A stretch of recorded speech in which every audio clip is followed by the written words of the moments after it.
Hare Krishna devotees, welcome to our Srimad Bhagavatam Stuti series. Today's shloka number is 44 of the Varaha Stuti from chapter 13 of the third canto.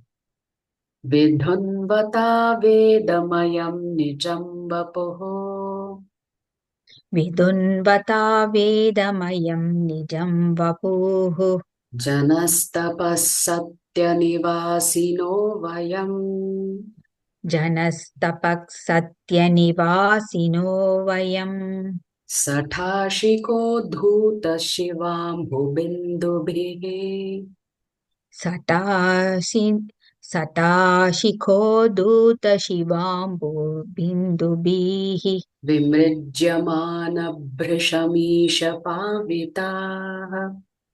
vimirjyamana bhrisham isha pavitaha. Word for word meaning, translation and purport by His Divine Grace, Srila A.C. Bhaktivedanta Swami Prabhupada, Srila Prabhupada Ki Jai. Vidhunvata, Vidunvata, while shaking. Vedamayam, Vedamayam, personified Vedas. personified Vedas. Nijam, Nijam, own. own. Vapuhu, Vapuhu, body. body. Janaha, Janaha, the Janaloka planetary system. the Janaloka planetary system. Tapaha, Tapaha, the Tapoloka planetary system. the Tapoloka planetary system. Satya, Satya, the Satyaloka planetary system. the Satyaloka planetary system. Nivasinaha, Nivasinaha, the inhabitants. the inhabitants. Vayam, Vayam, we. Sata, hairs on the shoulder. hairs on the shoulder. Shika uddhuta, sustained by the tip of the hair. Sustained by the tip of the hair. Shiva, auspicious. Ambu, water. Bindubihi, by the particles.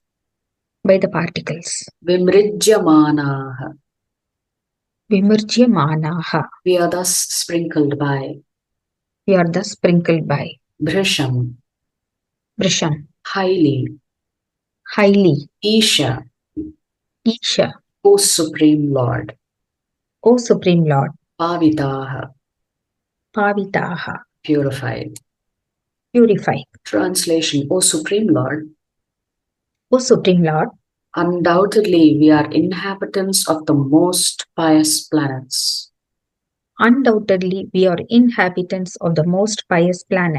The Jana, Tapas and Satyalokas. But still we have been purified by the drops of water.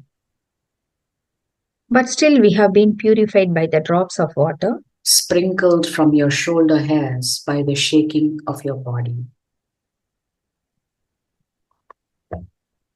Drops of water sprinkled from your shoulder hairs by the shaking of your body. So Prabhupada writes in the purport, Prabhupada is actually very short purport. Ordinarily, the body of a hog means, you could say, a boar or a pig. Ordinarily, the body of a hog is considered impure. But one should not consider that the hog incarnation assumed by the Lord is also impure. That form of the Lord is the personified Vedas and is transcendental. The inhabitants of the Jana, Tapas and Satyalokas are the most pious persons in the material world.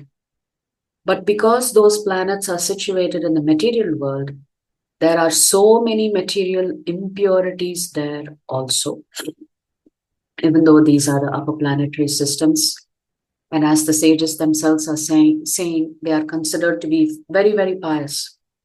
So Prabhupada is writing, even though they are considered to be very pious, still because they are within the material world, they are considered impure in the sense that the planetary systems and even the residents within them are not considered to be pure. And we'll get into the details of that here in a minute. Therefore, when the drops of water from the tips of the Lord's shoulder hairs were sprinkled upon the bodies of the inhabitants of the higher planets, they felt purified. Why did they feel purified? Because as Lord Varahadev was coming out of the Garbhodakashai ocean, he was so huge.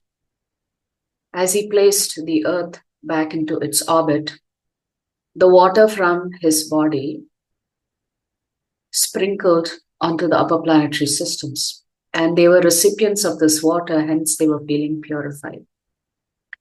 Even though the planets themselves are considered to be very pious in nature.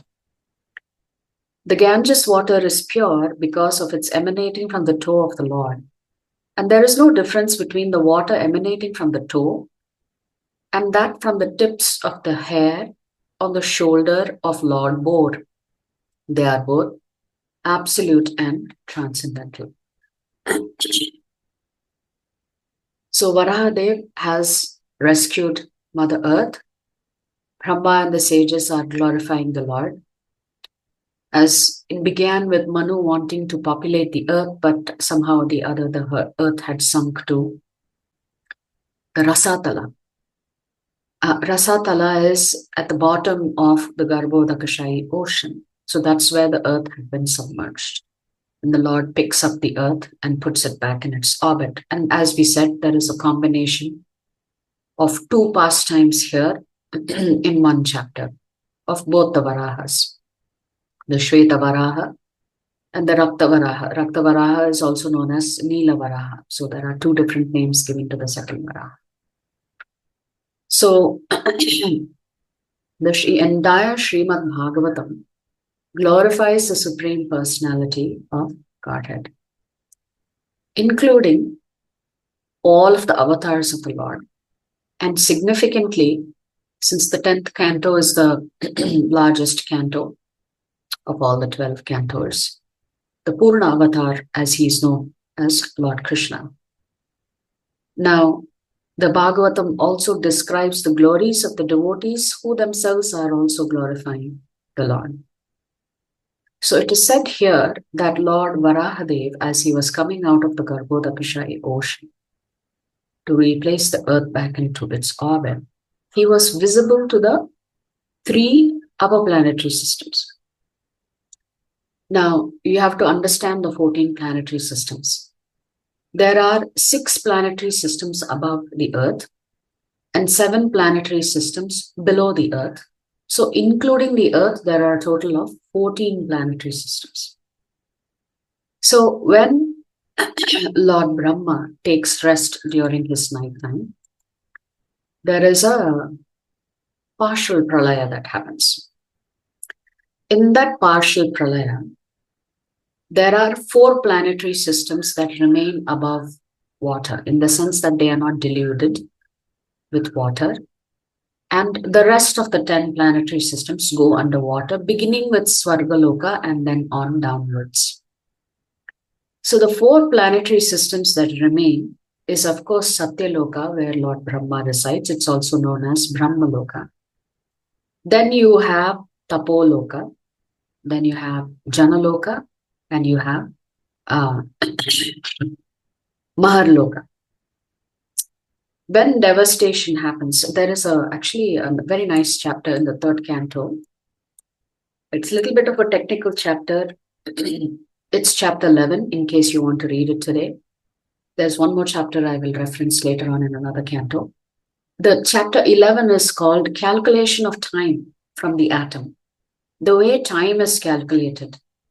Because time is the eternal destroyer of all of us. Every minute we are dying. Every second we are dying. You know, we become weaker and weaker and weaker as the time progresses until we give up our breath. So here in this particular chapter, there is a description along with how time is measured and the different divisions of time.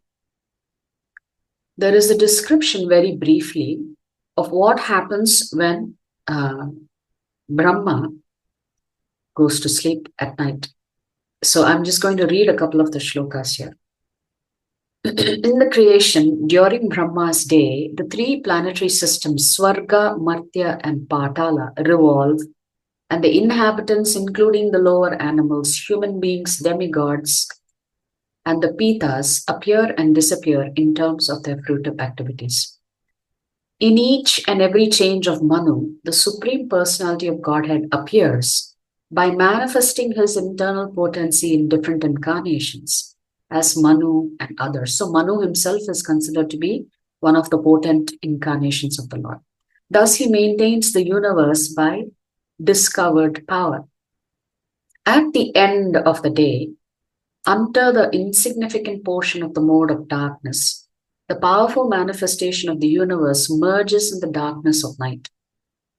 By the influence of eternal time, the innumerable living entities remain merged in the dissolution, and everything is silent. So during Brahma's night, there is no noise, nothing is happening, everybody is asleep. The next shloka, the 29th shloka of the 11th chapter of 3rd canto. When the night of Brahma ensues, all the three worlds are out of sight, and the sun and the moon are without glare, just as in the due course of an ordinary night. The sun rays are not there, moon rays are not there, it is pitch dark. Nothing for the entire night of Brahma. So when Brahma is asleep, in the other three lokas also below him, everybody else is asleep.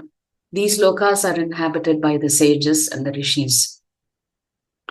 So these four lokas, the sages are referring in the 44th shloka that we're covering today, that they are considered to be very pious. They're considered to be pious, but they're not considered to be fully pure. Because if they are fully pure, then it would not be the material world. Why is it considered pious? They are in the Shuddha Sattva state, almost Shuddha Sattva state. In these four lokas, they are engaged in the process of self-realization through Jnana Kanda portion of the Vedas. So they are engrossed not in Karma Kandi activities in these four lokas. They are all involved in meditation or study of the transcendental scriptures. But what happens during devastation is that first, and devastation happens in a particular sequence. It begins with, in the same chapter, it talks about how fire is being spit out of the mouth of Sankarshana. And the inhabitants of Maharloka feel the heat, although they are not destroyed during the interim pralaya. So all of the inhabitants from Maharloka move to Janaloka to escape the heat from the mouth of Sankarshan. And it starts with the heat, and then the floods come after that. And everything gets submerged. So it's only these four lokas that survive at the end of every day of Brahma during his nighttime, essentially. So scriptures talk about broadly four kinds of destruction. The first destruction is actually death. Technically speaking, death is called Kala. Every minute we are losing our life. So we are just hurtling towards death, that final moment. But technically speaking, every single second we are dying. So that is the effect of time. Then you have the partial devastation, which happens during the end of the daytime of Brahma. When he has to go to sleep, there is this partial devastation that happens. Then when Brahma himself has to give up his life at the end of his 100 years, which is called the final pralaya, the final devastation happens, which means everything goes back into Mahavishnu. And then the fourth level of destruction is when the Jivatma finally gives up his or her false ego and they are ready to enter the spiritual world. then that is the final, it's called the Atyantika destruction, where you finally give up everything, your physical body, your subtle body, your false ego, and you're ready to enter the spiritual world.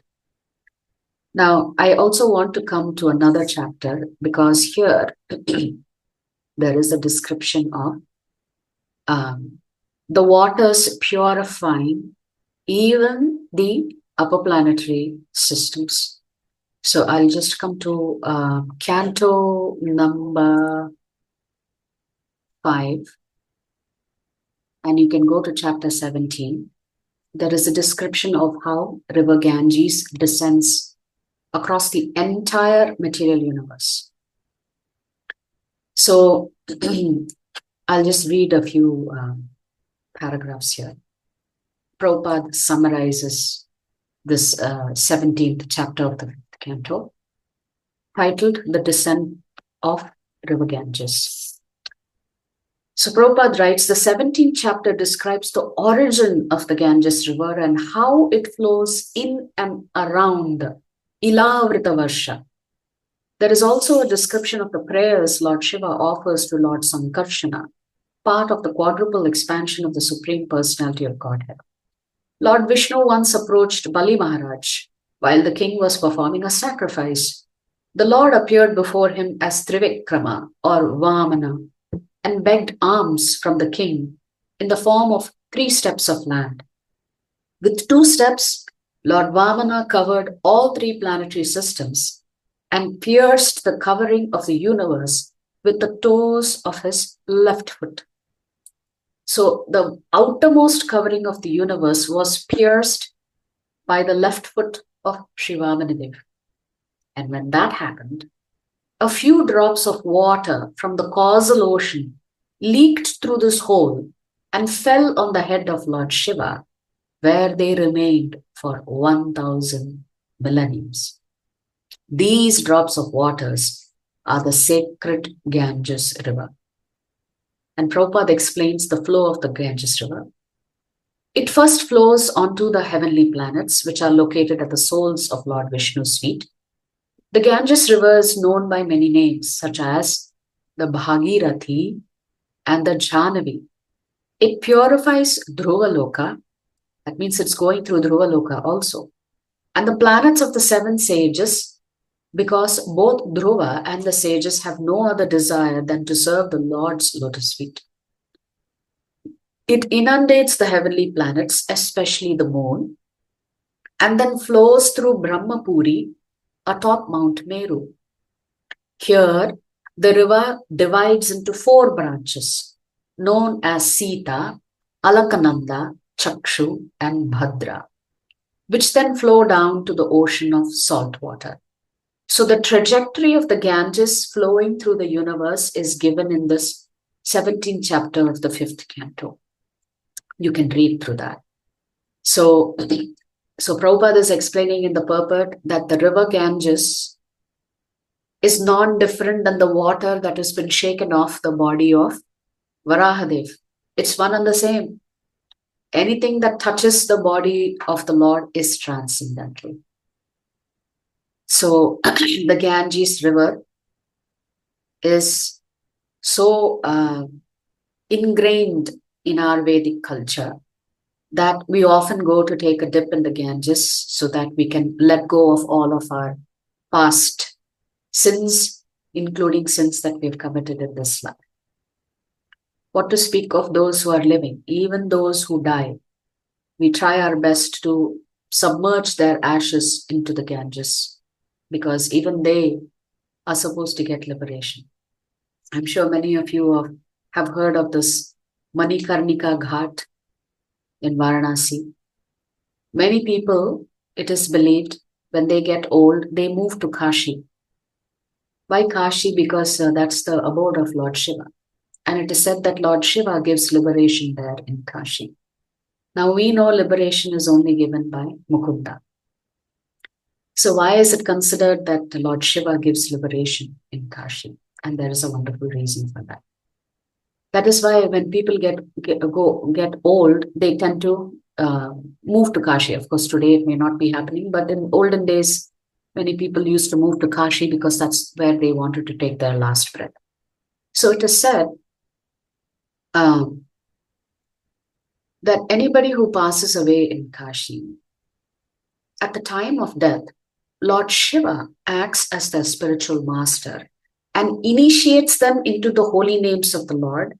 He personally chants the holy names of the Lord in their ears, and therefore, as a guru, he liberates them. It is not that Shiva himself is giving liberation, but he acts as a guru for those who pass away in Kashi. He chants the holy names of the Lord into their ears so that the Jivatma's consciousness is purified as they're exiting the body, and therefore they have an opportunity to go back to the spiritual world. So the Ganges is so pure that it purifies the living as well as the sanctifies the ashes of those people who have passed away. Even that is released into the river. Of course, for those who don't stay close to the Ganges, we go to any other holy river and release the ashes into that river. So here, it is important to note that the sages are addressing the fact that although they are there in a very pious planetary system, still they feel so purified because of the waters sprinkled on them through the body of Varahadeva.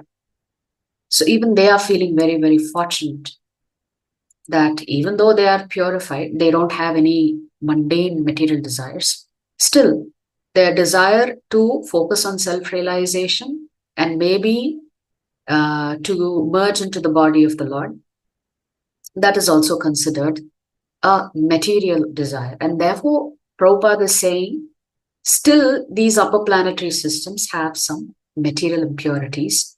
And because the Lord has, out of his causeless mercy, drops of water from his body fall onto the sages, including Lord Brahma. If you like our videos, please subscribe to our channel and turn on the bell notification. If you'd like to join our classes every day, please check the details in the description section of this video. We look forward to serving you.